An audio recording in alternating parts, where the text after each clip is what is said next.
চলমান গ্রীষ্মের মৌসুমে তাপমাত্রা অত্যাধিক বৃদ্ধির ফলে বিদ্যুৎ চাহিদার উল্লেখযোগ্য হারে বৃদ্ধি পেলেও সরকার পূর্ব পরিকল্পনা অনুসারে চাহিদা মোকাবেলার প্রয়োজনীয় ব্যবস্থা গ্রহণ করেছে।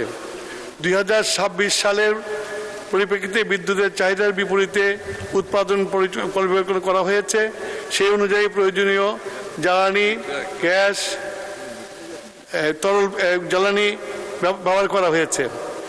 সর্বদা নিশ্চিত করার লক্ষ্যে সমন্বিত কার্যক্রম পরিচালনা করা হচ্ছে। এই সঙ্গে গ্যাস ভিত্তিক, কয়লা ভিত্তিক, তরল জ্বালানি ভিত্তিক বিদ্যুৎকরণ সর্বোচ্চ নিশ্চিত করার জন্য রক্ষণাবেক্ষণ যথাযথ পরিকল্পনার মাধ্যমে সম্পন্ন বিদ্যুৎ কেন্দ্রগুলো উৎপাদনের প্রস্তুত রাখা হয়েছে। বিদ্যুৎ উৎপাদনের ঘাটতি জনিত কারণে লোডশেডিংয়ের প্রয়োজন হয় না। তবে বিদ্যুৎ কেন্দ্রের জরুরি রক্ষণাবেক্ষণ, ঝড় বৃষ্টি, অন্যান্য প্রাকৃতিক দুর্যোগ সঞ্চালন বিতরণ লাইনে নির্ধারিত অনির্ধারিত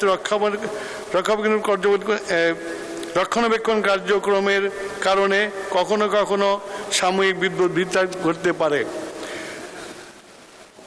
নোয়াপাড়া অঞ্চল ও খুলনা বিভাগের গুরুত্বপূর্ণ বাণিজ্যিক এলাকাগুলিতে বর্তমানে লোডশেডিং নাই।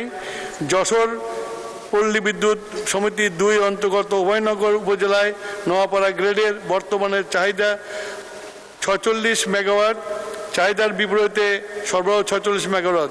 গ্রিড হইতে প্রাপ্ত লোড বিভাজন করে বিদ্যুৎ সরবরাহ বর্ণিত এলাকায় বর্তমানে লোডশেডিংয়ের সমস্যা নাই। চলতি সেচ মৌসুমে অর্থাৎ ডিসেম্বর-মে মাস পর্যন্ত নোয়াপাড়া উপজেলায় চাহিদা অনুযায়ী বিদ্যুৎ সরবরাহ করা সম্ভব হয়েছে।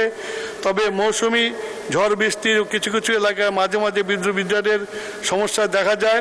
সে আবহাওয়া পরিস্থিতি স্বাভাবিক হওয়ার পর দ্রুততম সময়ের মধ্যে সমস্যার নিরসনপূর্বক বিদ্যুৎ সরবরাহ সচল করা হয়।